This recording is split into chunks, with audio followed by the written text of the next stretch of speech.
State of Texas, 108 votes for President Jimmy Carter. Democrats are a bit, I guess, like Will Rogers described us when he said, I don't belong to any organized political party, I'm a Democrat.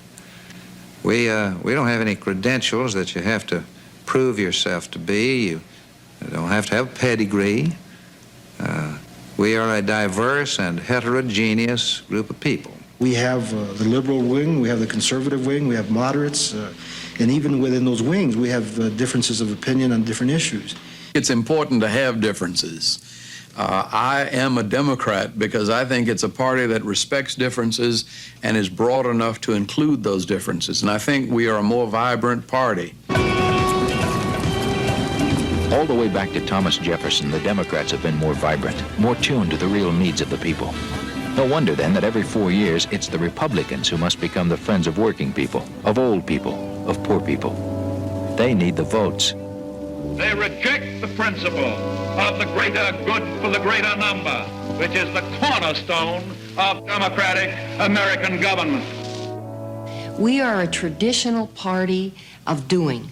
We represent people that very often don't have strong voices. We are not the party of corporate America. The word liberal has been so treadworn that I can hardly get it out of my mouth anymore.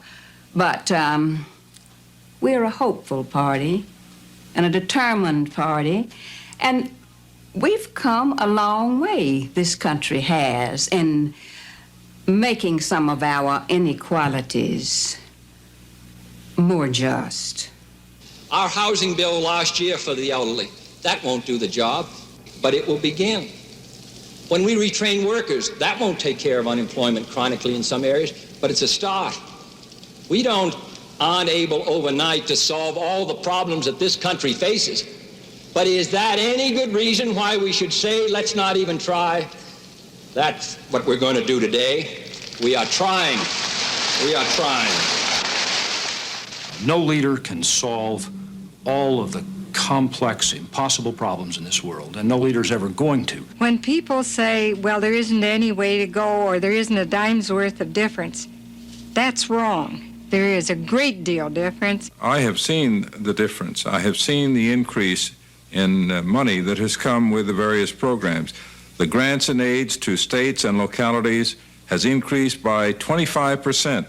More minority interests have been paid close attention to and something done about them than ever before in the past. Now, this is the kind of fellow I want to see serving in the White House, a man who has the guts to do the right thing. It is sheer deception to promise the American people that we can have this enormously expensive and unfair tax cut, that we can dramatically increase defense expenditures even above and beyond the substantial levels I've recommended, and that we can sustain our programs in education, employment, health, and other areas, and that we can exercise budget restraint at the same time. You all know that this kind of hasty offer can only be called by one word, and that's irresponsible. Ronald Reagan isn't going to worry about Social Security, and he's not going to worry about the elderly poor in the cities in America. And he's not going to worry about minorities in America, because that's not the basic constituency which will elect a Ronald Reagan. I only have one request to make of you. Vote on Election Day. Vote for yourselves. You don't have to vote for me. Vote in your own interest. And when you do that, you can only vote one way. Vote for the welfare of the country, vote for the welfare of the world, and vote for your own welfare by voting the Democratic ticket straight on November the 2nd. Re-elect a Democrat, President Carter, on November 4th.